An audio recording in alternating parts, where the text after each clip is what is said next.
అందరికీ నమస్కారం. Welcome to Bharati media. ప్రస్తుత రాజకీయ పరిణామాల గురించి మనతో విశ్లేషణలో పాల్గొంటున్నారు అడుసుమల్లి శ్రీనివాసరావు గారు. సార్తో మాట్లాడదాం. నమస్కారం శ్రీనివాస్ గారు. నమస్కారం అండి. సార్, భారతీ మీడియాలోనే కొన్ని రోజుల క్రితం మీరు ఒక వీడియో మాట్లాడుతున్నప్పుడు నేను విన్నానండి. టీడీపీ ఆఫీస్ ముందు చంద్రబాబు ఇంటి దగ్గర తొక్కిసలాట జరుగుతుంది, అంటే టికెట్ల కోసం వస్తారు అన్నట్టు మాట్లాడారు. దాంతోపాటు తెలంగాణలో కాంగ్రెస్ పార్టీ అధికారంలోకి వస్తుంది అని కూడా చెప్పారు. అంటే మీకు ఏమైనా జాతకం అని తెలుసు సార్? టచ్ ఉందా? అంటే హస్త సాముద్రికం జాతకాలు ఏమైనా నేర్చుకున్నారా సార్? ఏమన్నా ఏం కాదండి. ఎలాగంటే జనాల మూడ్ని మనం పబ్లిక్ కదా, మనం కూడా ప్రజల్లో మనుషులం కదా. ఓకే. సగటు పౌరులు మనకి ఇప్పుడు ఎవరి మీదన్నా ప్రత్యేకించి అభిమానాలు ఉండొచ్చు, కానీ వాళ్ళ వైఖరి, వాళ్ళ విధానం, వాళ్ళ పోకడ, వాళ్ళ అహంకారం, వాళ్ళ పరిపాలన చేసే విధానం చూస్తున్నప్పుడు మనకి ఏ అయితే భావాలు ఉన్నాయో సహజంగానే లైక్ మైండెడ్ మళ్ళాటి వాళ్ళందరికీ కూడా అదే ఫీలింగ్ ఉంటుంది. ఓకే. ఆ కారణం చేతే కాంగ్రెస్ విషయంలో తెలంగాణ తెచ్చిన కేసీఆర్ గారికి 2 సార్లు అవకాశం ఇచ్చారు కాబట్టి తెలంగాణ సమాజం తెలంగాణ ఇచ్చిన కాంగ్రెస్కి ఇంకోసారి ఇవ్వటం న్యాయం, ధర్మం అని నేను అనుకున్నాను. అలాగే ప్రజలు కూడా ఆలోచించారు. అంటే మన అంచనా కరెక్ట్ అయింది. అయితే చాలామంది కాంగ్రెస్ నాయకులు కూడా నమ్మలేదు. చాలా పెద్ద పొజిషన్లు ఉన్నారు, వాళ్ళ మంత్రివర్గంలో కూడా ఉన్నారు. వాళ్ళు కూడా నన్ను పిచ్చోళ్ళే చూశారు. అయితే అది వాళ్ళ వాస్తవ రూపం దాల్చింది. అది వివిధ కారణాలు ఉన్నాయి. ఓకే. అల్టిమేట్గా రిజల్టే కదా. అవునండి. అదేవిధంగా జగన్మోహన్ రెడ్డి గారు ప్రమాణ స్వీకారం చేసిన మొదలలో ఆయన తీసుకునే నిర్ణయాలు గమనిస్తుంటే ఏదో రోజు ఆయన పార్టీ వాళ్ళు ఆయన ప్రజలు అలాగే వ్యతిరేకం అవుతారు. No doubt. ప్రతిపక్షాలు ఆయన ఏం చేసినా వ్యతిరేకిస్తాయి, కానీ ప్రజలు ఆయన చెడు చేస్తే వ్యతిరేకిస్తారు. వాళ్ళ పార్టీ నాయకులు కూడా వ్యతిరేకించి వాళ్ళ పార్టీ నాయకులు కూడా ఒక్కపోత గురయ్యే నిర్ణయాలు ఆయన తీసుకున్నాడు.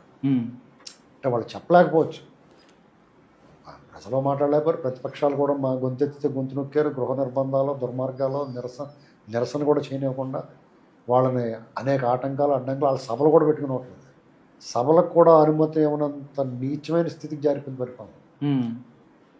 డే బిగినింగ్ నుంచి ఆయన వైఖరి, ఆయన విధానం, ప్రజా వ్యతిరేక నిర్ణయాలు, అసంబద్ధ వాదనలో, అసత్య ప్రచారాలు చూస్తుంటే మొదటి సంవత్సరమే తెలిసిపోయింది ఇతను గోయింగ్ టు బి డిజాస్టర్. అంటే ఇతని పరిస్థితి ఏం బాగోదు. డెఫినెట్గా ప్రజలు అలాగే వ్యతిరేకం అవుతారు. ప్రజలకు నచ్చని నిర్ణయాలు తీసుకుంటే ప్రజలు వ్యతిరేకం అవుతారు. ప్రతిపక్షాలు అలాగే వ్యతిరేకిస్తాయి. ఇక సొంత పార్టీ వాళ్ళు కూడా వ్యతిరేకించి గోడలు దూకేసి పారిపోయే పరిస్థితికి వచ్చేస్తుంది అనేటువంటిది వాళ్ళే తెలిసింది.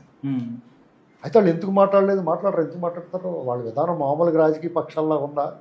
అసలు స్వతంత్రం వచ్చిన తర్వాత ఏ రాష్ట్రంలోనూ కూడా 2019 నుంచి 2024 వరకు వీళ్ళ పరిపాలన గతంలో లేదు, భవిష్యత్తులో కూడా ఉండదండి. ఎంత దారుణమైన పరిస్థితి, దుస్థితి ఏ రాష్ట్రంలోనూ లేదు. అసలు ఆయన విధానమే డిఫరెంట్, కంప్లీట్గా డిఫరెంట్. అంటే వాళ్ళ బాత్రూము గొడ్డలే కనపడుతూ ఉంటారు వాళ్ళ సింబల్స్. అది చూసిన తర్వాత ఎవరికన్నా ఏమనిపిస్తుంది? మాట్లాడతారు, ఎందుకు మాట్లాడతారు? రాజకీయం వేరు, రాక్షసం వేరు అన్నట్టుగా అయిపోయింది. రాజకీయం అయితే చేస్తారు, వాళ్ళు ఫెయిర్ గేమ్ ఆడితే ఆడతారు.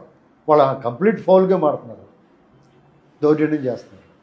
వాళ్ళతో అటువంటి పరిస్థితుల్లో తెలుగుదేశం పార్టీ చేసిన పోరాటం అనితర సాధ్యం. నిజంగానే వాళ్ళు మడమ తిప్పన పోరాటం చేశారు, రక్తగాయాలు పాలయ్యారు, కేసులు పెట్టించుకున్నారు. వాళ్ళ క్యాడర్ అంతా కూడా ఒక రకమైన వాళ్ళ దౌష్యానికి, దుర్మార్గానికి, దాడికి గురైందండి. ఇలాంటి పరిస్థితుల్లో డెఫినెట్గా వన్ ఆర్ అదర్ డే, అంటే ఎన్నికల దగ్గరికి వచ్చేటప్పటికి డెఫినెట్గా ఒక్కపోతకు గురవుతారు వాళ్ళు. వాళ్ళ పార్టీలో నుంచి వాళ్ళ నాయకులే ఆయన వదిలిపెట్టేసి వెళ్ళిపోతారని చెప్పేసి నేను అనుకున్నాను.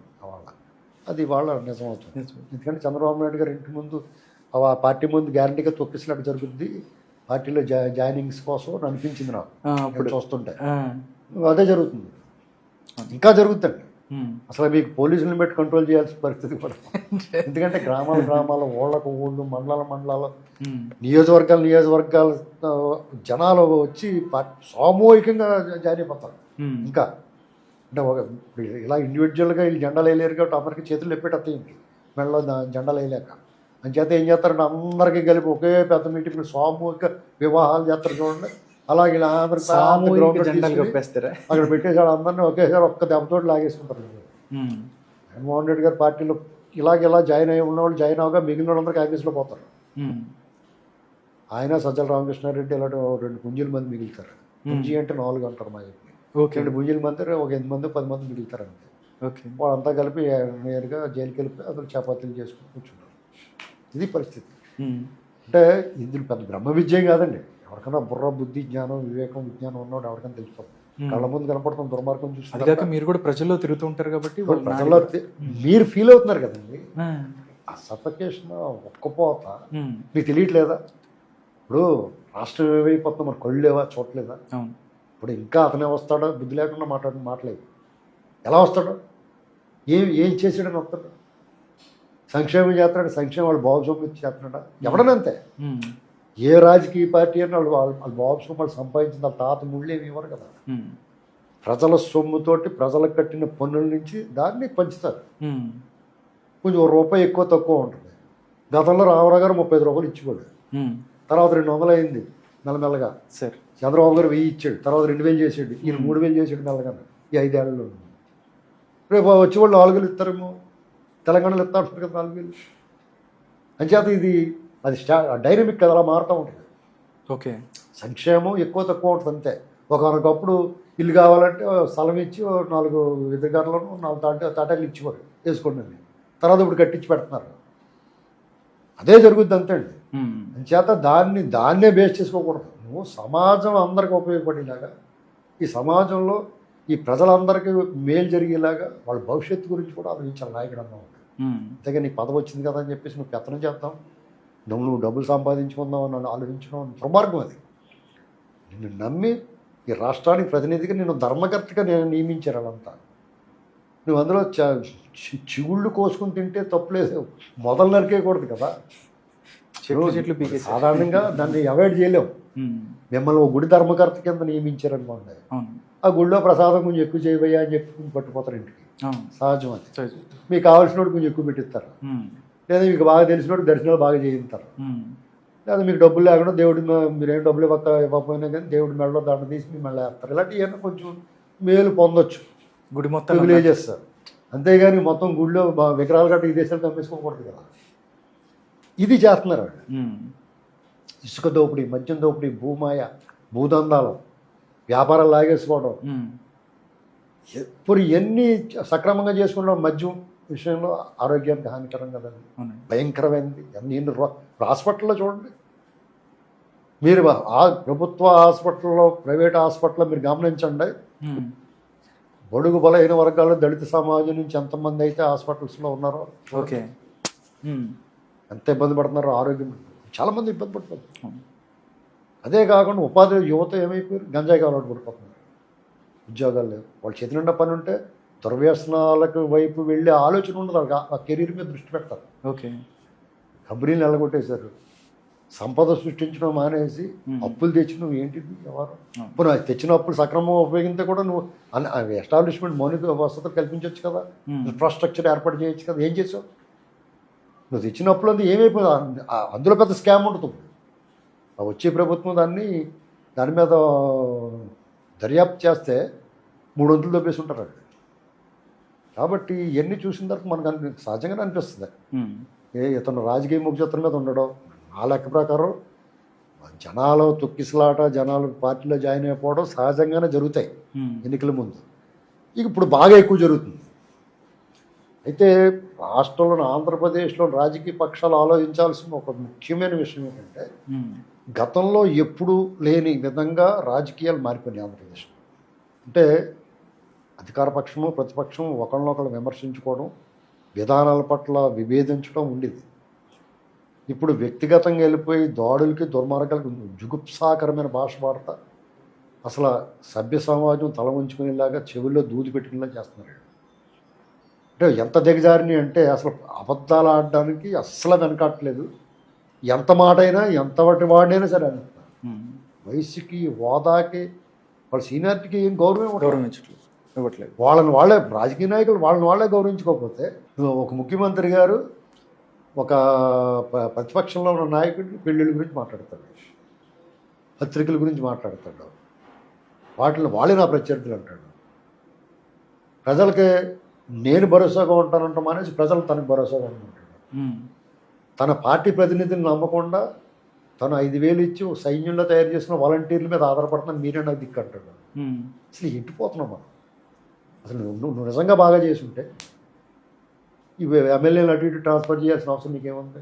మొత్తం వాళ్ళే వైనాట్ 175 అని చెప్పిన 1.5 సంవత్సరం క్రితం మాట్లాడిన మాటలు ఆ ధైర్యం ఏమైపోయింది ఇప్పుడు? వాళ్ళందరూ కలిసి వస్తారో లేకపోతే విడివిడిగా వస్తారు, నీకెందుకు? నీ పని నువ్వు చేసుకుని వెళ్ళు. నువ్వు నిజంగా మంచి చేసి ఉంటే నీకు ఓటేస్తారు, లేదంటే నిన్ను మళ్ళీ అనుకుంటారు.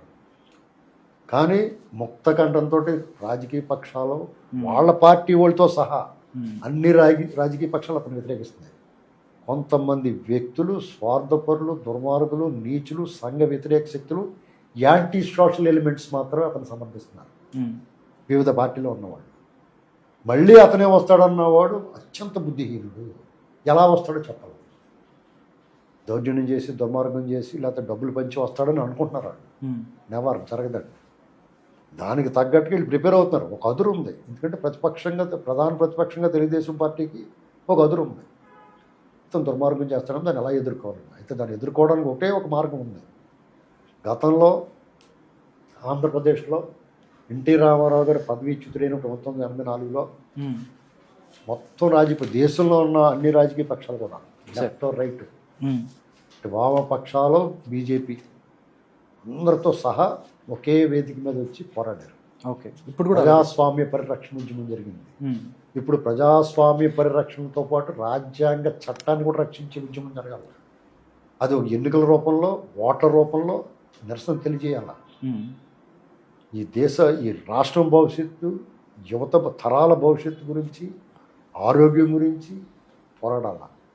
తద్వారా దేశానికి కూడా మేలు చేసినట్టు, దేశం కోసం కూడా పోరాడినట్టే. కాబట్టి టీడీపీ, జనసేన, బీజేపీ మాత్రమే కూటమి కాదండి. కాంగ్రెస్, వామపక్షాలు కూడా ఒకే వీళ్ళందరూ కలిపి పోరాడాలి. వాళ్ళు అంటారు మీరు విడిగా రండి, చొక్కా వేసుకుని రండి, చొక్కా వేసుకోకుండా రండి, ఒకరు రండి, చేతులు మడతెట్టుకుని వస్తాం మేమంటే వీళ్ళు కుర్చీ మడతెడతా ఉంటున్నారు. అది వేరే కథ ఏంటండి. కాబట్టి భేషజాలకు పోకూడదు. ఇప్పుడు కమ్యూనిస్టులు ఉన్నారు, బీజేపీ ఉంటే మేము ఉండం అంటే వాళ్ళకి మేలు చేస్తున్నట్టు జగన్మోహన్ రెడ్డి. నీ ఉద్దేశం జగన్మోహన్ రెడ్డి మీద ఆలోచన ఉన్నాడు. నీ సిద్ధాంతాలు బూజు పెట్టేసి గబ్బిలాలు ఎలా పడుతున్నాయి మీ గృహాల్లో? ఇంకా దాన్నే పట్టుకుని ఎలా పడుతున్నట్టు? నువ్వు అరాచకాన్ని తొలగించిన తర్వాత నీ సిద్ధాంతం ఇంకో నువ్వు నిలబడాలి కదా, నువ్వు మాట్లాడాలి కదా, నువ్వు మాట్లాడే అవకాశం ఉండాలి కదా.